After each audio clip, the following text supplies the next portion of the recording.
বোমা গ্রেনেড সব কিছুই হজম করেছি, কিন্তু আমার লক্ষ্য হচ্ছে যে আমার দেশের মানুষের ভাগ্য পরিবর্তন করে এই দেশকে উন্নত করা। এখন তো আর মানুষকে ছেঁড়া কাপড় পরতে হয় না, যারা একবেলা খাবার পেত না 4 বেলা পাচ্ছে। ঘরে বসে মানুষ বিদেশে ইনকাম করতে পারে, সেখানে ফ্রিল্যান্সার করে দিয়েছি তাদের ট্রেনিং দিয়ে। এখন একটা ইউনিয়নে বসে মানুষ বিদেশে অর্থ উপার্জন করতে পারে। খালেদা জিয়া আমি যেদিন ঘোষণা দিলাম পার্লামেন্টে বললো খাদ্য স্বয়ংসম্পূর্ণ ভালো না, বিদেশ থেকে সাহায্য পাওয়া যাবে না। তা আমি জিজ্ঞেস করলাম যে সারা জীবনকে আমরা খাদ্য ভিক্ষা চেয়ে চলবো না নিজের পায়ে দাঁড়াবো? নতুন বাস কিনি পুড়িয়ে দেয়, ট্রেন কিনি পুড়িয়ে দেয়, রেলগাড়ি পুড়িয়ে দেয়, মানুষ পুড়িয়ে মারে। এইগুলি তো আমাদের সামাল দিতে হয়। আজকে বয়স্ক ভাতা, বিধবা ভাতা, স্বামী পরিত্যক্তা ভাতা দেওয়ার ফলে অনেক সংসারের দ্বন্দ্ব কমে গেছে, বয়স্কদের একটা স্থান হয়ে গেছে। আর মুজিব বর্ষ উপলক্ষে আমরা সিদ্ধান্ত নিয়েছি বাংলাদেশে একটি মানুষও ভূমিহীন গৃহহীন থাকবে না।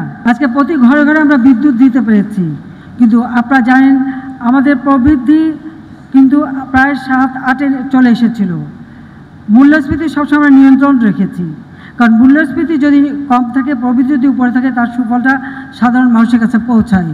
প্রত্যেকটা জিনিসের দাম বেড়ে গেছে, সেই সাথে সাথে পরিবহন খরচ বেড়ে গেছে, তার ধাক্কাটা এখন এসে লাগছে আমাদের। এতদিন আমরা যেটা ধরে রেখেছিলাম এখন সেখানে একটা আঘাত এসেছে। এই স্যাংশন কাউন্টার স্যাংশন এগুলি যদি না হতো, আর যদি যুদ্ধ না হতো, তাহলে হয়তো আমরা আমাদের স্মুথ গতিতে যেতে পারতাম। আমাদের গ্রাম টুঙ্গিপাড়া, একসময় অজপাড়া গা, ঢাকা থেকে যেতে 22 ঘন্টা লাগতো, যা এরপরে ফেরি পার হয়ে যেতে হতো। সেই টুঙ্গিপাড়ায় তো বিদ্যুৎ তো ছিলই না, আর 2 দিন হাটবার, ওই কিছু কিনতে হলে হাটবারে কিনতে হবে, তেমন কোনো দোকানপাটও ছিল না। পাটগাতি বাজারে কয়েকটা কিছু ছিল, টিনের ঘর দেওয়া, ওই অবস্থা। আজকে আপনারা যাবেন, সেই চিত্র বদলে গেছে। আর এখন তো আর মানুষকে ছেঁড়া কাপড় পরতে হয় না।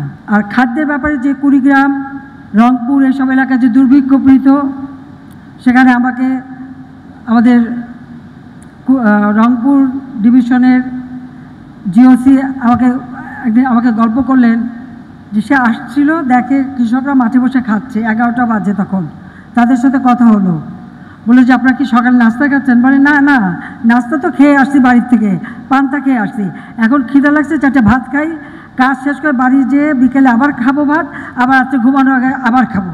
মানে যারা একবেলা খাবার পেত না 4 বেলা পাচ্ছে। এই জায়গাটা নিয়ে এসেছিলাম, কিন্তু দুর্ভাগ্যের বিষয় যে এখন একটা উদ্বেগের বিষয় হলো এই যুদ্ধ, কারণ স্যাংশন কাউন্টার স্যাংশন সব কিছু মিলে সারা বিশ্বব্যাপী যেখানে মূল্যস্ফীতি, সেখানে আপনারা জানেন যে ডলারের দাম বেড়ে গেল, প্রত্যেকটা জিনিসের দাম বেড়ে গেল, আমাদেরও খরচ বেড়ে গেল, ঋণের সুদ বেশি দিতে হচ্ছে, সব দিক থেকে একটা প্রচণ্ড চাপ। কিন্তু আমি বিশ্বাস করি, যে জন্য আমি সারা দেশের মানুষকে আহ্বান করেছি, 1 ইঞ্চি জমি যেন অনাবাদি না থাকে। আমাদের ফসল আমাদের উৎপাদন করতে হবে, আমাদের খাদ্য আমাদের আনতে হবে। 96 সালে যখন সরকার গঠন করি 40 লক্ষ মেট্রিক টন খাদ্য ঘাটতি, আমরাই প্রথম দেশকে খাদ্যের স্বয়ংসম্পূর্ণতা করি, যেটা বিএনপি প্রচণ্ড বাধা দেয়। সাইফুর রহমানের কথা ছিল যে, এবং খালেদা জিয়া তারা অপোজিশনে, আমি যেদিন ঘোষণা দিলাম পার্লামেন্টে বললো খাদ্য স্বয়ংসম্পূর্ণ ভালো না, বিদেশ থেকে সাহায্য পাওয়া যাবে না।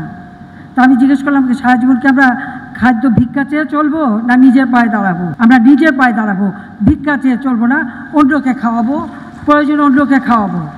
তারপর থেকে আমাদের এই প্রচেষ্টা উৎপাদন বাড়ানো। মাঝখানে এই কয়েকটা আন্তর্জাতিক ঘটনার জন্যই আমাদের বাধা হলো, যদিও আমাদের দেশের অভ্যন্তরেও কিছু বাধা দেওয়া হয়েছিল। আপনারা জানেন আগুন দিয়ে পোড়ানো, অগ্নি সন্ত্রাস 2013 সালে, 14 সালে, আবার এই যে আপনার 23 সালের 28 অক্টোবর আগুন দিয়ে সমস্ত পোড়ানো, নতুন বাস কিনি পুড়িয়ে দেয়, ট্রেন কিনি পুড়িয়ে দেয়, রেলগাড়ি পুড়িয়ে দেয়, মানুষ পুড়িয়ে মারে। এইগুলি তো আমাদের সামাল দিতে হয়। আজকে সকাল হাতে মোবাইল ফোন, প্রত্যেকেই আজকে এখন আর মানে ঘরে বসে মানুষ বিদেশে ইনকাম করতে পারে, সেখানে ফ্রিল্যান্সার করে দিয়েছি তাদের ট্রেনিং দিয়ে। এখন একটা ইউনিয়নে বসে মানুষ বিদেশে অর্থ উপার্জন করতে পারে। হতাশ হবার কিছু নেই, আর কেউ হতাশ হবেন না। আমি অনেক বাধা অতিক্রম করি, গুলি বোমা গ্রেনেড সব কিছুই হজম করেছি, কিন্তু আমার লক্ষ্য হচ্ছে যে আমার দেশের মানুষের ভাগ্য পরিবর্তন করে এই দেশকে উন্নত করা।